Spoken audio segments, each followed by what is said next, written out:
त्यांनी देवेंद्र फडणवीस, एकनाथराव शिंदे, मी असं आम्ही महायुतीचं सरकार चालवतो, तिथं आम्हाला संधी दिलेली आहे.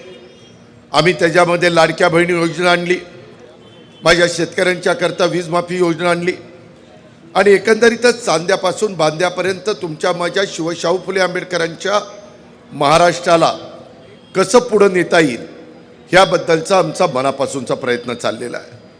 आज या सभेच्या निमित्तानं अनेक ह्या भागातले प्रतिष्ठित नागरिक आलेले आहेत, माझ्या लाडक्या बहिणी आलेल्या आहेत, आमच्या जीवाभावाचे कार्यकर्ते आलेले आहेत, अनेक उमेदवार इथं आलेले आहेत, अनेक प्रमुख कार्यकर्ते आलेले आहेत. जसं काळ बदलतो तसं आपल्याला पण काळानुरूप काही निर्णय घ्यावे लागतात. पाठीमागचा एक काळ ह्या शहरामध्ये आपल्याला सगळ्यांना माहिती आहे की विठ्ठलराव गाडगे साहेबांना मानणारा पुणे शहर होतं, धारियांना मानणारं पुणे शहर होतं, सुरेश कलमाडींना मानणारं पुणे शहर होतं. मधल्या काळामध्ये आमच्या विचाराचे पण उमेदवार निवडून देण्याचं काम तुम्ही केलं, परंतु पूर्ण बहुमत आलं नाही. मित्रांनो, मला एक गोष्ट माझ्या तमाम नागरिकांना आवर्जून सांगायची की मी ज्यावेळेस एक बारकाईनं पुण्याचा नागरिक या नात्याने माहिती घेण्याचा प्रयत्न केला त्यावेळेस या प्रभागामध्ये काही समस्या आहे. झोपडपट्टीमध्ये पायाभूत सुविधांचा इथं मोठ्या प्रमाणावर अभाव आहे. अनेक जाती धर्माचे लोक गुण्यागोविंदाने या परिसरामध्ये राहतात. कचऱ्याची समस्या अतिशय भीषण अशा प्रकारची इथं पाहायला मिळते. पिण्याच्या पाण्याचं नियोजन व्हावं आणि रोज जे काही नागरिकांना पाणी लागतं, माय माऊलीला लागतं, लाडक्या बहिणींना लागतं, ते पाणी मिळावं अशी साहजिकच नागरिकांची अपेक्षा आहे. सोनवणे हॉस्पिटल ते प्रसूतिगृह अद्ययावत करावं अशी एक मागणी आहे. त्याचा टेंडरवर कोणाचा डोळा आहे आणि कोणाचा पती तिथं सेटिंग लावतोय ही सगळ्या पुण्याला माहिती आहे. मित्रांनो, नागझारी नाल्याचं पाणी पावसाळ्यामध्ये इथं घरामध्ये घुसतं. नाल्याला सीमा भिंत बांधण्याची मागणी इथल्या नागरिकांची मागच्या 9 वर्षाच्या काळामध्ये पूर्ण करण्याची जबाबदारी ज्यांची होती त्यांनी त्या ठिकाणी केलेली नाही आहे. अल्पसंख्याक समाजाच्या नागरिकांना मौलाना अब्दुल कलाम आझाद योजनेच्या मधून अर्थसहाय्य मिळावं अशी एक मागणी आहे. आणि मी आपल्याला सगळ्यांना सांगेन की अलीकडे अर्थ आणि नियोजन खातं आहे, परंतु त्याचबरोबर औकाफ आणि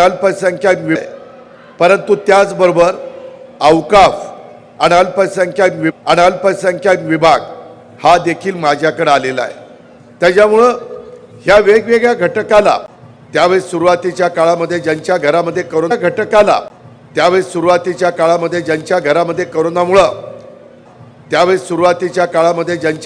करोनामुळं घरातली माणसं त्या ठिकाणी मृत्यू पावली, त्यांचा अंत्यविधी करायला देखील घरातले लोक तयार नव्हते, एवढी भीती होती.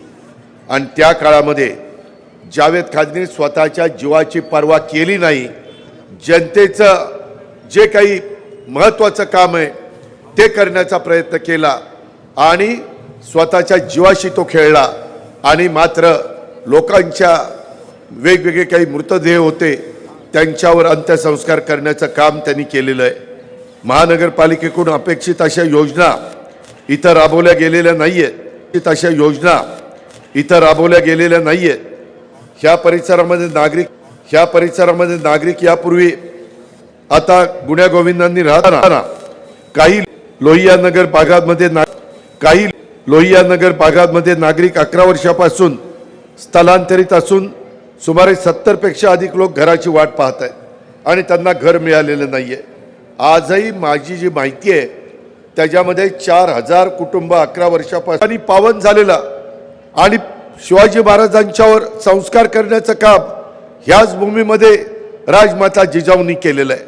आणि मी नेहमी सांगत असतो की आम्ही शाहू फुले आंबेडकरांच्या विचारधारेने पुढे चाललोय. मौलाना आझाद असतील, पुण्यश्लोक अहिल्यादेवी होळकर असतील, सावित्रीबाई फुले असतील, राजमाता जिजाऊ असतील, लोकशाहीर अण्णाभाऊ साठे असतील, किंवा हे डॉक्टर बाबासाहेब आंबेडकर असतील, किंवा त्याच्यामध्ये छत्रपती शाहू महाराज असतील, महात्मा ज्योतिराव फुले असतील, ह्या मोठ्या मोठ्या लोकांचा वारसा हा आपल्याला मिळालेला आहे आणि त्यांनी दाखवलेल्या रस्त्यानी जर आपण पुढे गेलो तरच आपलं भलं होणार आहे. जग वेगळ्या दिशेने चाललेलं आहे. आपल्याला देखील नवीन टेक्नॉलॉजीचा वापर करावा लागणार आहे. माझ्या पुण्यामध्ये तुम्हाला पण दैनंदिन जीवनामध्ये रोज त्याला सामोरं जावं लागतं. आज पुण्याचं ट्रॅफिक समस्या कोलमडून पडलेली आहे. लोकांना त्रास सहन करावा लागतोय. पुण्यामध्ये तिथं राहत असणाऱ्या नागरिकांना रोज जेवढं पाणी लागतं तेवढं पाणी मिळत नाही. वास्तविक पिण्याच्या पाण्याची व्यवस्था करणं हे महानगरपालिकेचं काम आहे. मग महानगरपालिका कुणाच्या ताब्यात होती? का नाही त्यांनी काम केलं? का नाही त्यांनी लोकांचे प्रश्न सोडवले? त्याच्यामध्ये पर्यावरणाचा प्रश्न आवासून उभा आहे. पुणेकरांनो, तुम्हाला माहिती नाही, पुण्याचा प्रदूषणाच्या बाबतीमध्ये फार वरचा क्रमांक लागतोय. त्याच्यामुळे आपल्या सगळ्यांचं त्याबद्दल महानगरपालिका आणि तिथं काम करणारे जे कारभारी होते त्यांनी लक्ष दिलेलं नाहीये. डायस प्लॉटमध्ये प्रिया विक्रम मोरे, हरेश शिवाजी लडकत, फिरोजा जावेद खान आणि शहानूर रशीद शेख, शहानूरच्या वडिलांनी देखील पूर्वी त्या ठिकाणी काम केलेलं आहे. मित्रांनो, मी ज्यावेळेस पुण्याच्या राजकारणात आलो ते 35 वर्षापूर्वी आलो. तो काळ वेगळा होता. मी फार तरुण होतो. आता मी अनुभवी झालेलो आहे. माझी प्रशासनावर पकड आहे. मी तुम्हाला तुमच्या भागामध्ये येऊन ज्यावेळेस मत द्या 15 तारखेला असं आव्हान करतो, त्यावेळेस मी मगाशी ज्या कामाचा उल्लेख केला, रस्त्यांना खड्डे आहेत, वेगवेगळ्या समस्या आहेत, त्या समस्या सोडवण्याची धमक आणि ताकद आमच्यामध्ये आहे. मी या सगळ्यांच्याकडनं ते करून दाखवीन. मी ते पिंपरी चिंचवडमध्ये दाखवलं, राज्याने ते बघितलं. आज माझ्या बारामतीमध्ये जाऊन बघा, बारामती शहर कसं एक अतिशय चांगल्या प्रकारे प्रगत शहर म्हणून आज लोक त्या शहराचे नाव घेतात. तशा पद्धतीनं आपल्याला पुण्यामध्ये खूप काम करावं लागणार आहे. ते काम करण्याच्याकरता माझ्या विचाराचे नगरसेवक नगरसेविका तुम्ही निवडून द्या. मी चांगले अधिकारी इथं आणण्याचा प्रयत्न करीन. कायदा सुव्यवस्था चांगली ठेवण्याचा प्रयत्न करीन. अलीकडच्या काळामध्ये पुण्यामध्ये कोयता गँग किंवा कधीकधी तरुण मुलं कुठल्या गाड्या फोडतात, गाड्या जाळतात, मोटरसायकली जाळतात, दहशत निर्माण करतात. वास्तविक अनेक लोक कामाधंद्याच्या नोकरीच्या निमित्तानं पुण्यामध्ये देशातनं, राज्यातनं, वेगवेगळ्या जिल्ह्यातनं आणि आपल्या पुणे जिल्ह्याच्या वेगवेगळ्या तालुक्यातनं इथं आलेले आहेत. त्यांना इथं येण्याचा अधिकार आहे. घटनेचे शिल्पकार डॉक्टर बाबासाहेब आंबेडकरांनी संविधानाच्या द्वारे तो अधिकार दिलेला आहे आणि त्याच्यामुळे आपण सगळ्यांनी एकोप्याने जातीय सलोखा निर्माण करून आपल्याला सगळ्यांना काम हे करावं लागणार आहे.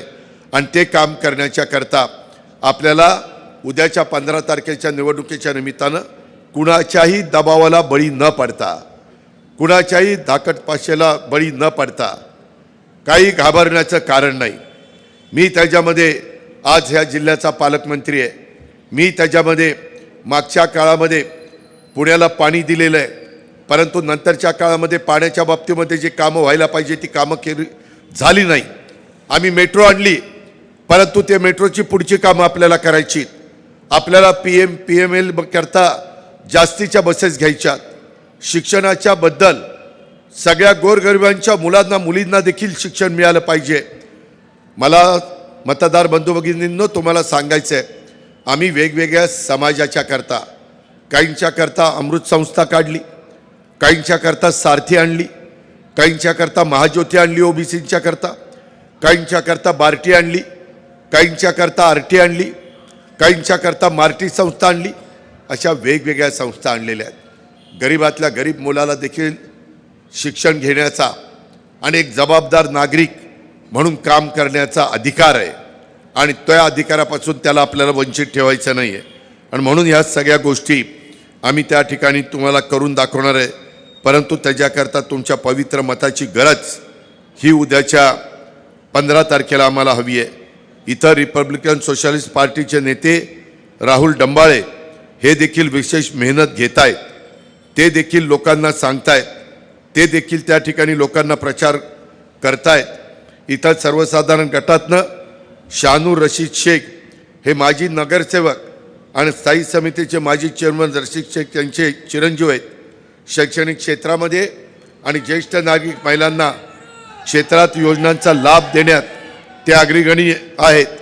24 तास मदतीसाठी लोकांना उपलब्ध राहणारा कार्यकर्ता म्हणून ते परिचित आहेत. आज सौ फिरोजा जावेद खान ह्या शिवसेनेतून राष्ट्रवादी काँग्रेसमध्ये त्यांनी प्रवेश केला. त्या जावेदभाई खान यांच्या पत्नी आहेत आणि मी मगाशीच उल्लेख केला, जावेद खान यांनी आपल्या करोनाच्या काळामध्ये केलेलं काम हे आपल्याला अजिबात विसरता येत. त्या आहेत, त्यांनी अनेक लोकोपयोगी कामं केलेली आहेत. ह्या प्रकारे इथं प्रतिनिधित्व देताना आम्ही वेगवेगळ्या घटकाला प्रतिनिधित्व देण्याचा प्रयत्न केलेला आहे. आम्ही इथं नात्याचा गोत्याचा विचार केलेला नाही आहे. सर्वांना बरोबर घेऊन जाण्याचा प्रयत्न केला आहे. मला एक गोष्ट मान्य आहे की यांना उमेदवारी देत असताना त्यांच्याच तोडीचे इतरांना काहींना थांबावं लागलं आणि त्यांना त्या ठिकाणी उमेदवारी मिळाली नाही. परंतु त्यांनी मनाचा मोठेपणा दाखवून त्याच्या नरेंद्र इंद्रसिंग जाधव असतील, कोणी आमदार झालं, कोणी मंत्री झालं, परंतु आमच्याकरता काम करणारा जो कार्यकर्ता असतो तोही झटत असतो ना. एक तर 9 वर्षांनी निवडणुका होत आहेत. 2017ला निवडणुका झाल्या, आता 2026ला नवीन महानगरपालिकाचे उमेदवार अस्तित्वात येत आहेत. त्याच्यामुळं बरेच वर्ष त्या भागातला कार्यकर्ता थांबलेला आहे. माझी लाडकी बहीण थांबलेली आहे, माझा वडीलधारी बांधव थांबलेला आहे. आणि म्हणून आपल्या सर्वांच्या दृष्टिकोनातनं बाबांनो, ह्या निवडणुका अतिशय महत्त्वाच्या आहेत. आणि त्याच्याकरता माझी आपल्याला विनंती आहे की मी अनेक सर्वे केलेले आहेत.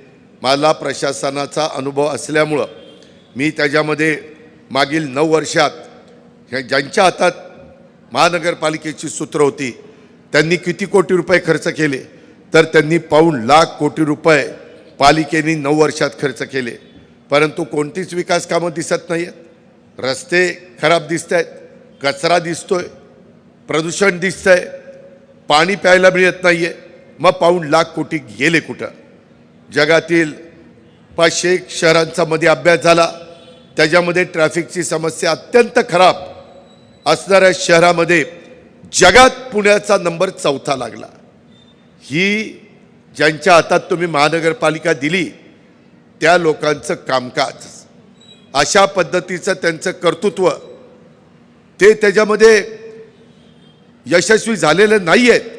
म्हणून मी तुमच्या पुढं पर्याय या नात्याने हे घड्याळाचं चिन्ह घेऊन उभे केलेल्या उमेदवार, चांगले रस्ते केले असते तर लोक चांगल्या रस्त्याने गेली असती. रोज साधारण 12,350 सफाई कामगार काही आणि जवळपास 5,350 आमच्या काही कार्यकर्त्यांनी क्रॉस चेक केलं, यादी मागवली आणि ज्यांची नावं होती त्यांना फोन करून विचारलं की तुम्ही कुठल्या भागामध्ये साफसफाई करतात. ते म्हणले आम्ही पुण्यामध्ये नाहीच आहे, आम्ही साफसफाई करण्याचा काय प्रश्न आहे, आम्ही तिथं कामच करत नाही. म्हणजे बोगस नावं दाखवली आणि करोडो रुपये तुमच्या माझ्या पुण्याच्या ह्या सगळ्या जनतेच्या पैशाचे लुटण्याचं काम 9 वर्ष ज्यांच्या ताब्यामध्ये महानगरपालिका आहे त्यांनी केलेलं आहे. त्याकरता उद्याची निवडणूक महत्त्वाची आहे. मी आत्ता जे तुम्हाला पुणेकरांना सांगितलं ह्याच्यातली एकही गोष्ट खोटी नाही. मी सगळे ते कागद आणलेले, मी ते पुरावे आणलेले आहेत आणि पुराव्यावर मी बोलतो. तुम्हालाही माहिती आहे मी शब्दाचा पक्का आहे. मी कधी मला एकतर स्वतःला खोटं खपत नाही आणि कधी समाजाच्या भलं ज्याच्यात असतं ते आम्ही सगळेजण करत असतो. आणि म्हणून माझी तुम्हाला सगळ्यांना विनंती आहे की या सगळ्या कामातला खऱ्या अर्थाने आपल्याला मार्ग काढायचा असेल तर आपल्याला बदल केल्याशिवाय गत्यंतर नाही. केंद्राची निवडणूक वेगळी, ती देशाच्या संदर्भातली आहे. राज्याची निवडणूक वेगळी, ते महाराष्ट्र राज्याचा कारभार करणारी निवडणूक आहे. उद्याची निवडणूक ही पुणे महानगरपालिका कोणाच्या ताब्यामध्ये द्यायची ह्याबद्दलची निवडणूक आहे. मी पुण्याचा आहे, तुम्ही पुण्याचे आहात. जे काही बरं वाईट व्हायचं आहे ते तुमचं माझं पुणे जिल्ह्यामध्ये पुण्यामध्ये होणार आहे. बाहेरचे लोक येतील, सांगतील आम्ही असं करू आम्ही तसं करू, शेवटी आपलं ते आपलंच आहे, हा आपला परिवार आहे, हे आपल्याला विसरता येणार नाही. आणि त्याच्यामुळं मी कुठल्याही पदावर काम करत असताना मी त्याच्यामध्ये कुठलंही कमी पडणार नाही. अशाच काही प्रलोभनं दाखवली जातील, त्याच्यामध्ये वेगवेगळ्या प्रकारचा दबाव आणला जाईल, दबावाला घाबरण्याचं कारण नाही.